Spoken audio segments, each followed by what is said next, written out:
Assalamualaikum anak-anak semuanya. Bagaimana kabarnya hari ini? Sudah siap untuk memulai pelajaran hari ini? Di sini, sebelum Bapak dan Ibu menjelaskan materi pada hari ini, izinkan Bapak dan Ibu untuk memperkenalkan diri terlebih dahulu. Saat ini, Bapak dan Ibu tidak hanya satu orang atau dua orang saja yang menjelaskan materi hari ini, melainkan ada 4 orang. Yang pertama ada Ibu Sinta Ajariani, Ibu Alifa, Bapak Akmal Rehansa Fauzi, dan Ibu Elsa Putrianingsi. Baiklah, sudah siap untuk memulai pelajaran hari ini? Baiklah, kita masuk ke pembahasan yang pertama, yaitu mengenai pengertian metode resitasi. Perkenalkan, nama saya Elsa Putrianingsi. Di sini saya akan menjelaskan apa itu metode resitasi. Metode resitasi adalah metode penyajian bahan dengan cara memberikan tugas tertentu agar peserta didik melakukan kegiatan belajar.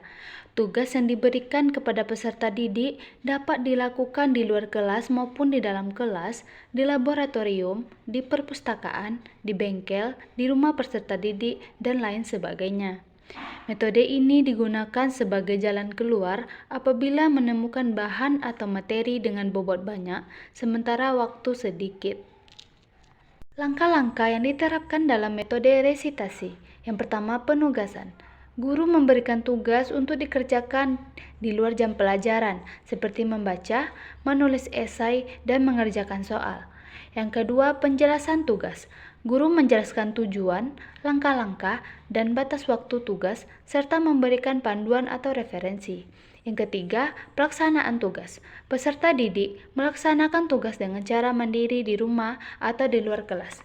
Yang keempat, pengumpulan tugas. Peserta didik mengumpulkan hasil tugas dengan batas waktu yang ditentukan. Yang kelima, pemeriksaan dan penilaian. Guru memeriksa dan menilai hasil tugas berdasarkan kriteria yang telah ditetapkan. Yang keenam, pemberian umpan balik. Guru memberikan pujian, saran, diskusi mengenai hasil tugas. Yang ketujuh, diskusi dan pembahasan. Guru memberikan peserta didik mendiskusikan tugas untuk memperjelas pemahaman. Yang terakhir, refleksi. Guru dan peserta didik mendiskusikan proses dan hasil tugas untuk mengidentifikasi kemajuan dan area yang harus diperbaiki. Baik, saya akan menjelaskan apa itu kelebihan dan kekurangan dalam metode resitasi. Yang pertama itu saya akan menjelaskan kelebihan tentang metode resitasi ini, di mana yang pertama yaitu memperkuat pemahaman materi.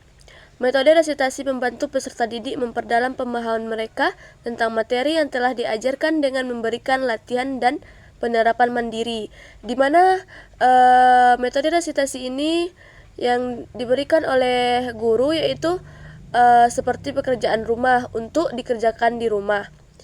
Yang selanjutnya mengembangkan kemandirian, di mana peserta didik belajar untuk mengerjakan tugas-tugas secara mandiri yang meningkatkan kemandirian dan tanggung jawab pribadi mereka masing-masing.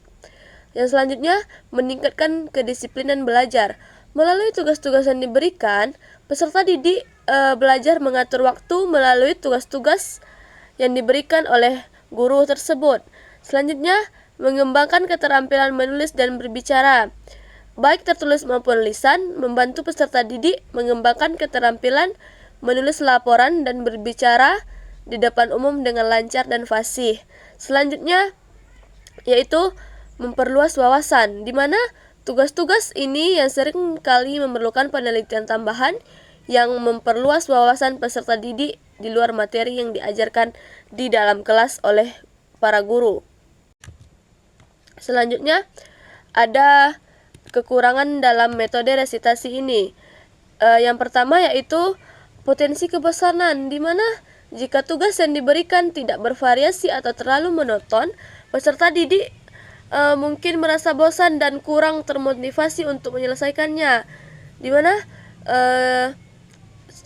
ketika mendengar guru memberikan tugas saja mereka sudah bosan atau tidak tertarik gitu. Yang selanjutnya memerlukan bimbingan guru. Tanpa bimbingan dan pengawasan yang tepat, peserta didik mungkin kesulitan memahami tugas dan cara menyelesaikannya dengan benar. Selanjutnya yaitu tuntunan waktu, di mana dalam metode resitasi ini memerlukan waktu tambahan di luar jam pelajaran peserta didik yang bisa membebani peserta didik dengan aktivitas yang di luar jam sekolah. Selanjutnya keterbatasan sumber daya, di mana tidak semua peserta didik memiliki akses yang sama terhadap sumber daya yang diperlukan untuk menyelesaikan tugas, seperti buku-buku yang berkaitan dengan metode ini tidak memadai dan teknologi yang digunakan para siswa itu kurang atau masih kurang dalam memahami menggunakan cara teknologi. Selanjutnya kemungkinan plagiarisme, di mana ada risiko peserta didik menyalin tugas dari sumber lain tanpa benar-benar memahami materi tersebut yang dapat mengurangi efektivitas pembelajaran, di mana para peserta didik itu tidak mengerti apa tugas yang dia kerjakan, di mana peserta didik itu tidak mengerti apa tugas yang mereka kerjakan. Nah, di sini beberapa jenis metode resitasi yang digunakan dalam pembelajaran secara ringkas. Yang pertama, resitasi oral. Apa sih resitasi oral? Yakni presentasi lisan di depan kelas dengan tujuan mengembangkan keterampilan berbicara dan kepercayaan diri. Kemudian ada resitasi tertulis, ya, dengan menulis laporan atau esai dengan tujuan meningkatkan keterampilan menulis dan argumen peserta didik. Adapun resitasi individual dengan tugas mandiri dan pelaporan individual dengan tujuan meningkatkan kemahiran dan tanggung jawab peserta didik. Adapun resitasi kelompok, tugas kelompok dan pelaporan bersama dengan tujuan mengembangkan keterampilan kolaboratif. Ada juga resitasi proyek. Apa sih resitasi proyek? Resitasi proyek yakni proyek kompleks dengan penelitian atau eksperimen dengan tujuan mengintegrasikan berbagai keterampilan dan pengetahuan. Dan adapun yang terakhir yakni resitasi praktis. Resitasi praktis yakni kegiatan praktis seperti eksperimen atau praktik keterampilan dengan tujuan pelaporan hasil kegiatan praktik peserta didik. Baik, di sini saya akan melanjutkan pembahasan yang selanjutnya, yaitu mengenai contoh penggunaan metode resitasi di dalam pembelajaran PAI, di mana kita bisa menggunakan dengan tugas hafalan. Guru memberi tugas menghafal surat pendek dalam jangka waktu tertentu, kemudian siswa merekam suara mereka saat melafalkan dan mengirimkannya kepada guru untuk dinilai. Guru memberikan umpan balik individual melalui pesan atau panggilan suara. Kemudian kita bisa menggunakan kuis interaktif, di mana kita membuat kuis singkat tentang materi yang sudah dipelajari. Kemudian siswa menjawab kuis melalui aplikasi online yang telah disediakan, dan sistem memberikan skor dan umpan balik secara otomatis. Kemudian kita bisa menggunakan diskusi grup dengan membuat grup diskusi online untuk membahas hadis atau ayat-ayat tertentu. Kemudian siswa bisa berbagi pemahaman dan saling melengkapi. Dan terakhir ialah game edukasi. Gunakan aplikasi game edukasi untuk pembelajaran agama.